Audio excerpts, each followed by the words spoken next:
Welcome to the Find Your Edge podcast. I'm your host, Chris Newport, founder, head coach, sports nutritionist, and exercise physiologist at The Endurance Edge.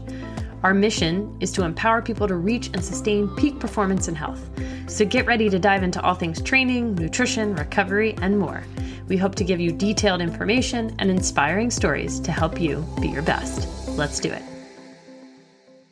All right, welcome back to the Find Your Edge podcast. I am your host, Coach Chris, and today I am here with one of our coaches, Ryan Johnson. So welcome to the show, Coach Ryan. Hello, thank you. So today's topic is all about understanding resilience. We're going to do a little mental training today. So Ryan, give us a little bit of background into how you got into this topic. I've been working with people for quite a long time. I've been a school counselor for the past 17 years of my professional and adult life. And with that has provided me an opportunity to meet a lot of different people in a lot of different situations. Even though it's mostly school oriented, it really means family oriented. So you really end up talking with a lot of families going through a lot of different things. Earlier on in my career, I worked in a psychiatric hospital. I've been a crisis counselor before I worked into some other things at the high school and the middle school levels. Like most environments, there's always this sort of new shiny thing that they want you to buy into, like a new theory. And this is the focus for the year. And when you engage in that process, you kind of have to look at it. Is this the same stuff in a different bottle? Or I like this, I don't like some of that, or someone's trying to change what I already know how to do. Eventually, there was this speaker that I was able to see. His name is Christian Moore. He's a social worker, published author, and he really presented some things that really spoke to me as a helping professional. And in the gist of it, it was called Why Try. So this is his program. And Why Try was a motivational framework or a canned curriculum of analogies that you could use in pretty much any situation. You could use it for some simple things like healthy relationships or maybe positive image. But you could use the same exact analogies for much deeper things like trauma, overcoming trauma, or addiction, or something of that nature. So all of his stuff really spoke to me, and I found it to be helpful and useful. And his second chapter or second release of information was called The Resilience Breakthrough. He has a book called The Resilience Breakthrough, where he answers a question more than just motivation. What is the root situation in which we can engage and overcome things when everything in life says that we shouldn't? So in the context of endurance sports, you are in a long Ironman triathlon event, and you blow out a tire and your nutrition's off and it's burning hot outside. So what is going to get you to the finish line? Motivation might get you to the point where you want to sign up for the race and do a training to begin with. But the resilience piece is its added cousin to motivation, where it's like, when everything says that you shouldn't go on, how do you go on? So I find that to be very intriguing. And that's why we're talking about resilience today. Okay, cool. So you touched on it briefly. Let's define it, right? So like, what truly is this like a fancy buzzword and I love that you tie in endurance sports into like life, because the people who we generally work with they're adults. Some of them have families, they've got careers. We have a lot going on. And as coaches, as you've already found, we learn a lot about people, not just in the sense of, hey, run 5 800s with 400 rests. It's, we try to be a little bit more holistic. So anyway, brief rant, but tell us about resilience. Well, I think that's really important, because what you're really saying is that we are complex beings with complex situations and a lot of things that are uncontrollable. We can't know everybody's access to information or resources or materials and money or places to work out. We can't know how supportive the environment is in which they're living, or their partners or lack thereof partners that kind of support them through their process. You can't know their physical, makeup when it comes to actual ability to go out and do something for a long period of time. So I do seek out this sort of simplistic answers, partly because it helps us stay in a lane. Because if we just went through, well, financially, this is a problem to have a bike. Next thing you know, we're buying everybody a bike because that helps them get the access. But really, we just need to stay in our lane where it's like, we need to develop a plan to help you ride the bike.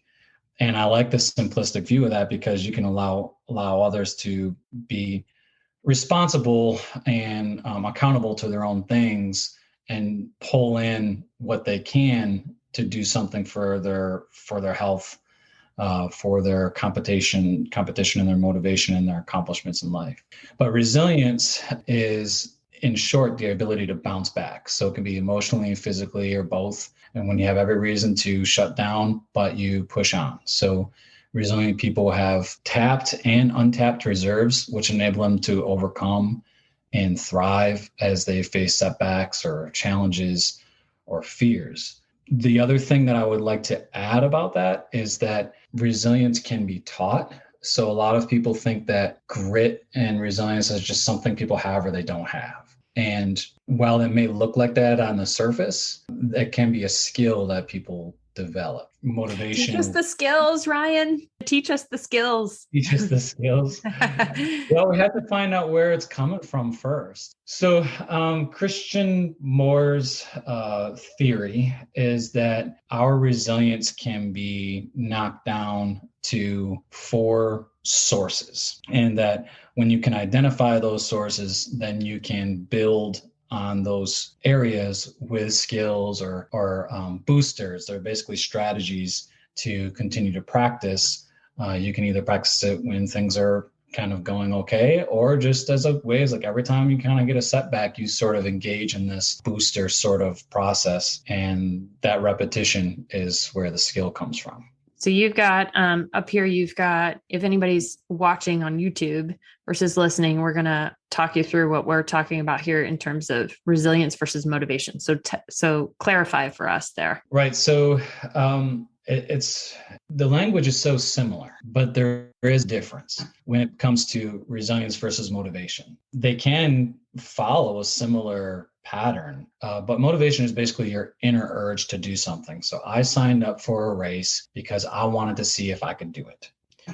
I decided to join the Endurance Edge because I wanted the accountability to improve my health and get a faster time on a race or learn more about the process. I wanted to really do something that's different from what all my neighbors do. So all of those things can be motivation. I want to lose weight. I want to look good in a pair of pants. So those can all be your motivation, but they don't tend to give you all that you need when you've established some major setbacks, like getting an injury or falling off of your bike or bonking out on a run because you didn't have the proper nutrition. So the resilience is where you become at risk and then you do something to springboard against it. So they are related, but they are different. Hopefully that makes sense. Cool. All right. So next up, is this something innate or can we learn it? Definitely an open growth mindset kind of approach. We're not just born with this resilience. And that's why I think it gets tricky, because we see somebody like, say, Michael Jordan. Why is it that he always has the ball at the end of the game and takes that shot, and most of the time it goes in? It just looks like something that is something he has. He's gifted with that. And what you don't see, much like the tip of the iceberg, all that goes on underneath it is all the work that has gone in, the blood, the sweat, the tears, and the sacrifices and the compromises and the pain that gets somebody to that place. Nobody gets to see all that. They only see the outcome. So you're not just born with it. You can find your source of resilience through language that is used. That basically comes more from my counselor bias, is really only working with the words and the language that someone is using. And quite often we learn to just use the same language as the client or as a student.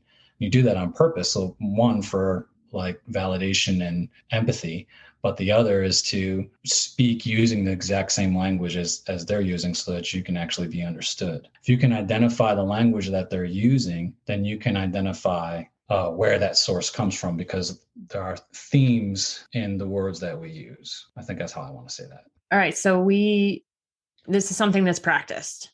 And I like that you mentioned open mindset. And Michael Jordan was such a great example because he got cut from the high school basketball team. Mm-hmm. And that dude worked his butt off. So I think that's a great analogy there. Okay, sources of resilience. This is new to me. I am excited to learn this.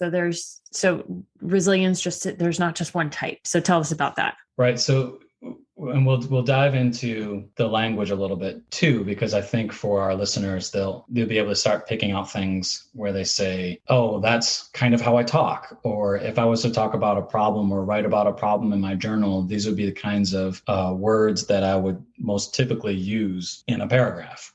Not exclusively, but maybe more typically. The 4 sources of resilience come from either relational spaces, resource, rock bottom, or street. And in general, and we'll go further into each one of these things, but relational has to do more with the fact that you're motivated by others, whereas resource has to do more with like your skills and your talents. Rock bottom is exactly what it sounds like.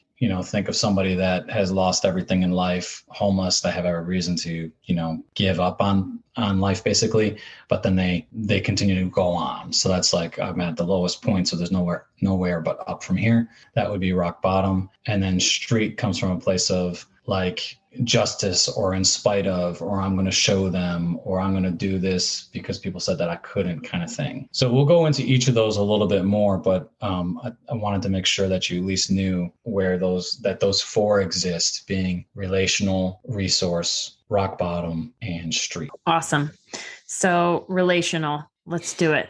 Tell us. Well, when we did this with the coaches call as a team event, I sort of assumed in a way, and I should have known better, I assumed that because we're a team, that most of our team athletes would come from a place of relational resilience, given that they just want to be around other people, that they're social animals, that accountability piece is really nice, and things like that. It's like, when you schedule something on a workout and you know that people are looking for you, you show up. But after the activity, they really spread out. So I was wrong to have that bias. But the relational, or that assumption rather, that the relational resilience is that your greatest motivation is to not give up, is the knowledge that others depend on you. So in this case, you draw strength from the emotional support of others. You turn outward by serving others, and you realize that your greatest power comes from human connection. So if you are a relational person, this does not mean that you are a social butterfly. It just means that relationships are very important to you. So words or language that is most connected to the relational resilience they sound like this: broken, lost, rejected, supported, responsible, respected, included or neglected, significant, lonely, hate, valued, accepting, fulfilled. So you can see that the types of these words, there are positive or negative context to them, like one being rejected or another one being connected, right? So where that kind of comes into play is that, again, these are words or vocabulary that we tend to use when talking about things that are going well in our life or things that are being challenged in our life. So if you are finding yourself more withdrawn or having difficulty, sticking with a training program, and certain words that you use are like, I've just really lost. I don't understand any of this information. I'm just rejected. I showed up for a workout and it just seemed like nobody really wanted to help me. Or it just was like, invisible in this moment, or I just can't be seen, I'm not included. Or in the same case, somebody might feel coming out of that workout might feel really good, like, wow, I mean, like, this is a significant difference in my life. You know, I feel connected, I'm emotionally respected, all the things I feared being rejected, but instead I was included. So all of those words I'm trying to convey it are examples of somebody that might be drawn to relational resilience as one of their 4 sources. Does that make sense? Yeah. So I see that the opportunity to identify it, but then what do we do with these words? Yeah. Later we talk about boosting. Okay, right? cool. So we're gonna boost them, but we have to understand what they are. And it's just a good point to clarify too, that we're not all just one of these things. Like when we did this as a team event, most athletes kind of were in a theme of 2 out of the 4. One being, it's almost like personality typing, perhaps, in a way, right? Very much so. Yeah. So it's we're not black and white. We're a little gray. People love to like diagnose themselves through those. They just love answering questions about themselves and going that, I didn't know that about myself. Yes. Yes. Kind of thing. And I guess the key to remember as I'm getting into this with you is to keep on pulling it back to the endurance sport, the triathlete, the multi-sports, the trail runners, because I still get caught up into the, working with people. But at the same time, I also don't feel like it's very different. Like I draw a lot of connection to just people. It's goal setting. It's pursuing something that you want to do that you weren't able to do before, or you'd like to do better than before. So how is it? In that context, it doesn't matter whether it's having a better relationship with your kids, or being more financially responsible, or being able to take a cool trip, or completing a half Ironman. Like all of those things are just goals. So that's how I make that connection. I love it. Cool. So let's head to resource. Okay, cool. Resource resilience. And a lot of people would love for this one to be their source of resilience, because it's sort of that like by your own bootstraps kind of mentality. So a resource resilience means that you recognize your resilience can be increased by tapping into the resources around you. So you fight resignation with spontaneity. You recognize that your resources include your talents, it can include your relationships, your physical abilities, or even your personality and work ethic. You realize that you have undeveloped talents, and so that you can focus on that. So this type of resilience would be the type of person to say, well, right now I can't swim across the pool, but that's going to change because I say it will change. And I'm going to engage in that process and just keep trying. So I think a lot of people would love to think of themselves in this area. And even just on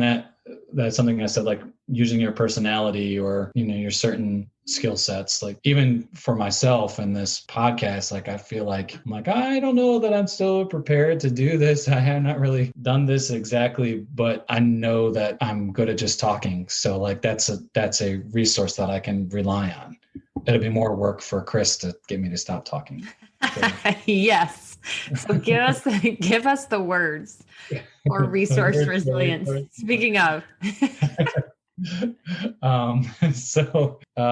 Good examples of language associated with resource resilience is unworthy, hopeful, gain, creative or create, appreciated, optimistic, a desire, being plugged in, knowing the difference, access, entitlement or confident. Yeah. Hopeful, I think I said, fixer or a maker. So all these words kind of revolve around people using their skills, being confident, knowing that they can make a difference, staying plugged in, staying on task, things of that nature. Cool. Yeah. All right. So we've got relational, we've got resource, and now we're on street. Don't forget about rock bottom. Is that the 4th? Yeah. Okay. Yeah. All right. So street resilience. Tell us about it. Street's kind of the fun stuff. Like when you're working with people that are kind of coming out of difficulty or maybe even trauma, this is really what you think about more with like the gritty kind of stuff. Like this person's got a lot of grit. Like that guy just really works hard. Like street resilience is that you take that pain and that suffering and you use it as fuel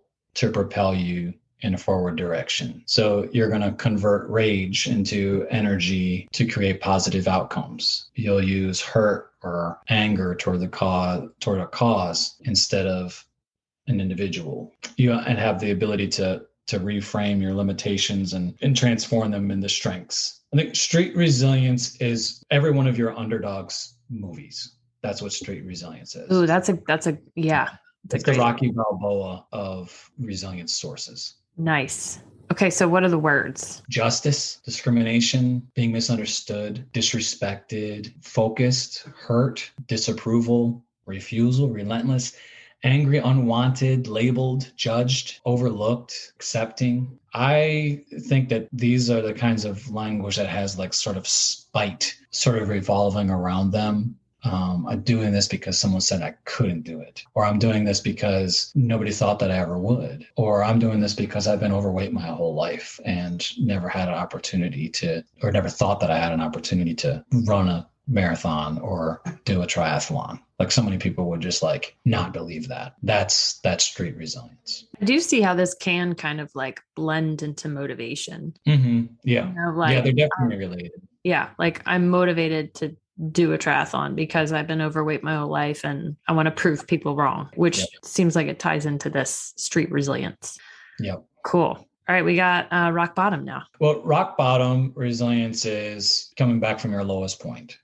So you believe that you have the ability to change your circumstances and combat your hopelessness to fight on when everything else says that you shouldn't really. So it's kind of this is your lowest point. There's nowhere to go but up from here. That's kind of what the rock bottom resilience exemplifies. So you take control of the present by knowing that losing in the past does not equal losing in the future. You've maybe been in rock bottom places before. You've picked yourself up before. You can do it again.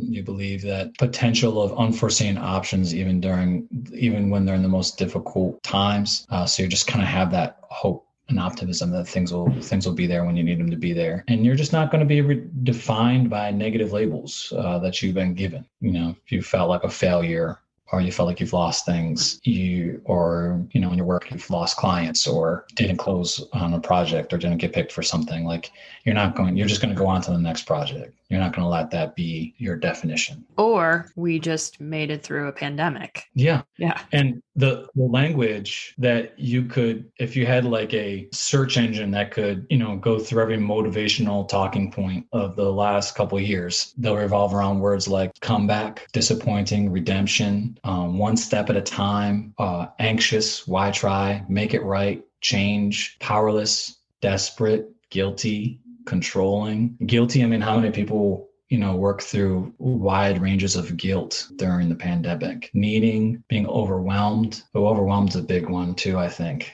Determined. I think I got through most of them. Anxious. I don't know if you said that one. Anxious. Why try? Why keep going? Powerless, knowing that you can't impact change. Still breathing. This is the keep your head above water kind of analogy. And like just keeping your chin above water is something I think that it can both literally and metaphorically work for triathletes, because that's really just biding time. So if you are just trying to keep your head above water, then you're really just waiting till something saves you, right? Like if I swim out into the middle of the lake and I just keep my head above water, I'm eventually going to drown unless somebody comes to get me. Or you engage in that resilience and you start swimming to shore, because you can't just keep your head above water. You have to be moving towards a goal. And I think that part of the analogy is missing when we try to give it to people. That's cool. Okay. So I think we're on to skills. Give us the skills, Coach Ryan. Well, first, I mean, like reflect back on, what those four are: relational, motivated by others, or driven by others, resource, recognizing your skills and talents is what will get it done. Street, using negativity as fuel. And rock bottom, knowing that there's only one way up from here. So when you have to engage in these things, like which one of those makes the most sense to you? Let's say you identify mostly with the relational resilience. The boosters are strategies. So making this a social part of your life. You're engaging in triathlons, you signed up for races. You can do that as, somebody that never talks to anybody ever, or you can make it a social part of your life by joining a team like the Endurance Edge or something else in your community that works for you. You can also be social in your race. Like, I can't tell you the number of times that it's just nice to kind of chat with somebody when you're out in the middle of a ride, or they're passing you on the run and you just say, way to go, or keep it up, and things like that, or comment on the weather or the hills or how nice it is outside. I like to comment and about how grateful we are to be out there doing that, because it's easy to forget when you are doing something that's difficult. So relational people like to use positive language, and they tend to be more emotional and use negative language when they are struggling. So another way to boost that is, like, anytime you feel like that negative thought coming on, like, I'm so lonely, I'm not going to get out of this, or what was I thinking? I should have never signed up for something like this. You might be heavily impacted by those negative, that negative self-talk in the middle of a race. So the strategy for that is positive self-talk, where you actually can practice that while you are training so that you can use it during race day. Like, I'm doing a good job, or this is going to be good, or I'm going to get this done. The other way to boost your relational resilience is to even just use language that includes more people. You might be by yourself in the middle of this thing, or it's not like you can talk like in the middle of a swim or something. But if you said, we got this, or we're going to get this done, even though you're by yourself, it provides that relational aspect of you feeling included. A lot of people also turn outward by dedicating their race to a certain cause. So it can be something that's really important to you, whether it be a fundraising event, or a tribute to something important in your life. Therefore, you've built in opportunities for resilience in the middle of your race, because you know that what you're doing is helping other people. I've had some people who write little notes to themselves and like leave them like little sticky notes almost, and leave them on like their bike computer or their stem. I've had people write in Sharpie along their hands or their arms, to like remind themselves, like the we got this kind of thing, or I got this, or, don't stop, keep it up, things like that. I think that those are really great strategies, in particular because I think the relational type of person is a little bit more sentimental, and that the words just matter more. So if you can create positive mantras at different aspects in your life, whether they be around your mirror in your bathroom or during the race or during a training program, I think that those strategies would boost this person quite a bit. Very cool. All right. So we got our strategies to boost relational resilience. Now we're on to resource resilience. Right. And again, this is somebody that has the skills or the talents already kind of in their pocket, or at least the confidence that they do. So somebody that wants to boost their resource resilience. And let me say this too, because some of it is in the moment and some of it is anticipatory. So like, you can use some of these strategies at the front end to be used later, or you need reminders that when things are kind of falling apart, that you need to engage in stuff like this. Because a person that has a lot of resource resilience is somebody that would really benefit from thinking ahead and having a lot of plans. They have walked through a handful of what if scenarios, and they also are good at playing out those what if scenarios with positive outcomes. So this is somebody that's kind of like, act like you've been here before. And if you have enough mental imagery and enough planning ahead, then you can create an emotional environments, or even just like these memories that didn't even exist, so that when you are there in the moment, you already have a plan for that. The other thing that you can do is be spontaneous. So because you have the skill set and the confidence to do things, you can boost your resilience by just kind of like doing things because they feel good or because you want to do it. And that can go all the way from buying a new piece of gear, or changing up your routine a little bit by doing something in the early morning, or making a new meal. Like those kinds of change ups don't create a complete sense of anxiety for you because you're really just stimulating yourself so that you can take action when you need to. That can also be true on the course. Like you may have the plan that you're going to run a 10-minute pace, but because you're starting to get sluggish and bored, maybe you do, maybe you just boost that up to, a quick 8:30 pace up the hill, just to the next stop sign, just to change it up and kind of give yourself something new to work with. Basically, complacency is the enemy. So you want to make new goals on the fly, and change things up. So you want to be productive and enhance a skill or work on a specific area of weakness. We all have that. Well, for me, I have a lot of things I'd like to work on, but there's usually, one or two things that you would consider an absolute weakness. Somebody that wants to engage in their resource resilience would want to specifically work on those things for a period of time and then see that their change is possible. And another good booster for this type of resilience is to use humor and forgive yourself and, allow for mistakes to happen and just sort of laugh it off and keep going. Very cool. As you're speaking, it just makes me think of how important training these types of things, or with the umbrella term mental training, is key to success, both on the course and in training and really like in life. So this is cool. Okay. I love it. All right. So resource resilience, what do we got next? Street resilience. Remember, this is somebody that really thrives on spite or justice or, trying to seek something out. So a great way to engage in that resilience is to chase down a competitor. Like, I'm going to get the next guy. And when I'm done with that guy, I'm going to get the next guy. That's a great way to keep yourself active during a race, keep yourself, on target with your goals. Turn pain into purpose. So, I kind of almost imagine this person kind of has that montage, like the Rocky Balboa thing is so accurate. And I guess most any other underdog story too, is like you have that montage through your head of like all the people being mean to you and all the bad things that happen to you. And then you're like, all of a sudden you're running faster, right? You're pedaling faster. So taking that pain and turning it into a purpose is another booster. One other thing that might help is to intentionally seek out your fears. Like, what scares you? It's kind of close to that. I mean, on the last booster, we were talking about seeking out your weaknesses. And this one, we're talking about seeking out your fears. Well, when I think of weaknesses, I think of like, I'm not very good at running up hills. I feel like that's a weakness. That's something that I can strengthen. But from a fear perspective, I am very scared of very cold water.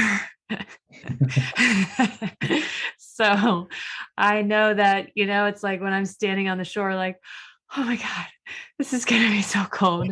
I'm like, you got this. You can do it. You can do it. Yeah. Because there's no reason to fear a hill, but you might not be very good at running up one. Whereas something else where it actually causes you that anxiety or creates some hesitation, it might be the type of race that you even sign up for. I did the Carolina double race this year, which Carolina was Beach, Carolina Beach double. And that ended up being the first time I was ever in an open water swim in the ocean, and the first time that I would not be using a wetsuit. So those two things right at the onset are definitely fears. I would never do that. When I started doing triathlons, that was on my never do list. Yeah. But if I really was attracted to street resilience as my source, that would be an example of seeking out the fears and then repeating, like finding the next. Cool. This reminds me of a swim run for me. Like that is getting into really cold water and multiple times, so many times, and being like, you know what, like, you've never done anything like this before, but you're going to do it, and you're going to be forced to do it. And I'm also relying on somebody else, a teammate.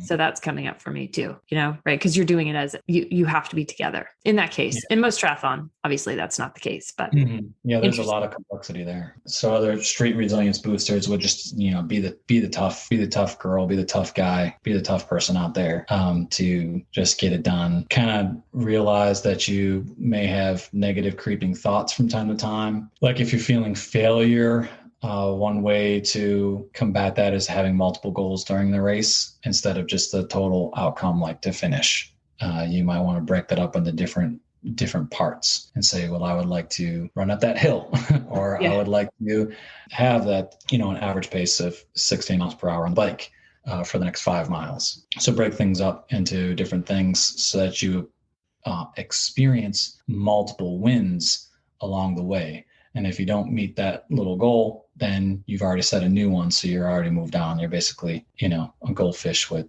no memory. You just keep going. Just keep swimming, as Dory likes to say. Yeah.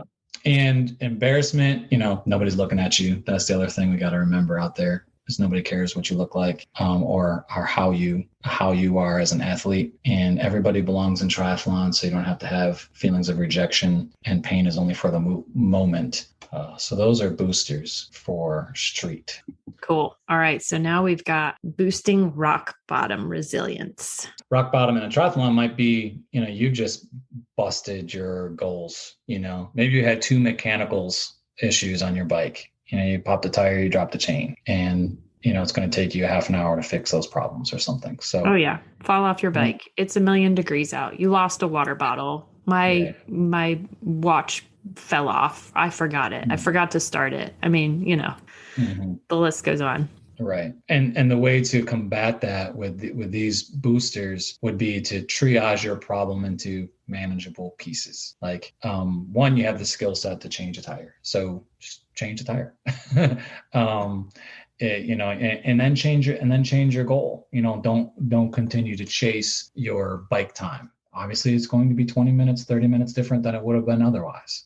So just change it. Go with what you can go with. Stick with the big picture and create small wins. Having a mantra of like just not stopping. It's the one step in front of the other. Just keep moving in forward kind of direction. So you might want to slow down, but don't stop. And back to that list that Chris just gave, is kind of like, have you been around anybody that their shoelace is untied and the whole day is kind of shot? It's like, this is called fix the broken window. So like, and maybe in my home, if a window gets broken, then next thing you know, my wife and I are talking about how horrible this house is and that it's falling apart and that we should move, but nobody would ever buy this crap house. But if you just fix the window, the house will be fine again. You just repair your bike tire, your race will be fine again. So be flexible and go on and tear off these labels of, the world is against you and that you've got to work against everybody to show what you can succeed. In some cases that may benefit you, but if you use enough of that negative language, then you may put undue expectations on yourself in that, if you don't do a good enough job, then maybe you're not good enough. So you want to make sure that you don't have a negative self-fulfilling prophecy that, you are this rock bottom creature and that you're not capable, because you are. And that's what will boost you through those times of difficulty. And that's such a common, like the broken window thing, right? The window breaks and then I'm a terrible person. Why don't I take care of this house? Or, it just keeps, that ball gets rolling fast. So I like your strategy of just like, no, just fix the window and move on. Right. All right. So we got into some pretty cool stuff in terms of identifying motivation versus resilience, different types of resilience, how to boost them if we feel like this is a place where we could use some additional work. Perhaps this might be a lot for some people. So maybe kind of like breaking it down. What are your 2 or 3 suggestions for what people can walk away with to improve their resilience? Well, one thing that might be a good idea is to do a simple journal entry for like your why, your motivation. What is it that you're trying to accomplish? How come it's important to you? And then maybe with a highlighter, trying to go back in and identify any, emotional words that we discussed today. And are there any themes there? So that might help you get to identifying, at least at a very surface level, a root cause of resilience and allow you something to work with. Or this conversation was enough to say, oh, I identify with this one more than that one. And then remember to boost. I think that that can be a good activity, one. And two, I think that you having a plan to use these boosters is part of your race plan. So when you are walking through your goals for the race, quite often you circle around certain times or certain efforts and certain accomplishments. But you might not walk through, what are you going to do when things are getting tough? And when things are not in your control, that's when you say, okay, I'm going to use this booster because I'm a relational resilience person. I like this mantra, we got this. Or because I'm a street resilience person, I'm going to engage in this kind of one thing at a time sort of process. So you can have a plan so that when you have a problem or a setback, not if you have a setback or a problem, that you have a plan to at least boost yourself in the direction of being able to handle it or address it or buy yourself some time so that you can get to the next hill or whatever. The third thing would be to practice these things like before a race. And even try to recognize them in others when you're having conversations with other people, other important people in your life, your children, your spouse, your friends, your coworkers.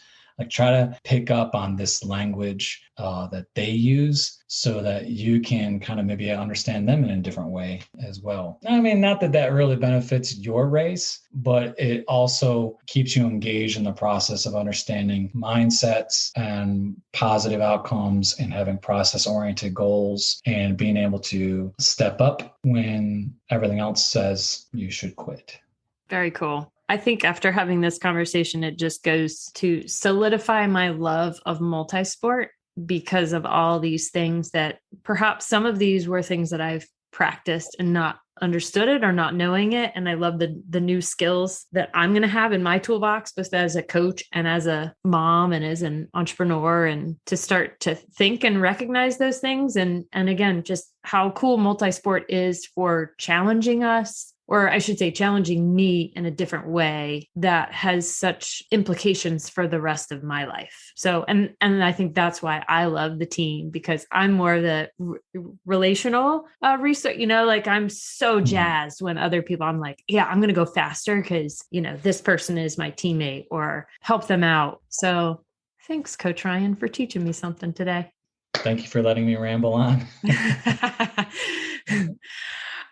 All right, guys. So Coach Ryan can be reached at ryan@theenduranceedge.com. You can shoot him an email, give him a high five. And of course, you can reach us at theenduranceedge.com. Coach Ryan, thanks for being our guest. Thank you. Thanks for listening to the Find Your Edge podcast. If you like what you heard, don't forget to subscribe on your favorite podcast platform so you never miss an episode. And if you're interested in learning more about our endurance coaching, sports and wellness nutrition, metabolic and sweat testing, triathlon training team, or our triathlon training library, be sure to check us out at theenduranceedge.com. And don't forget to follow us on social media at The Endurance Edge. Thanks again, and we'll catch you next time.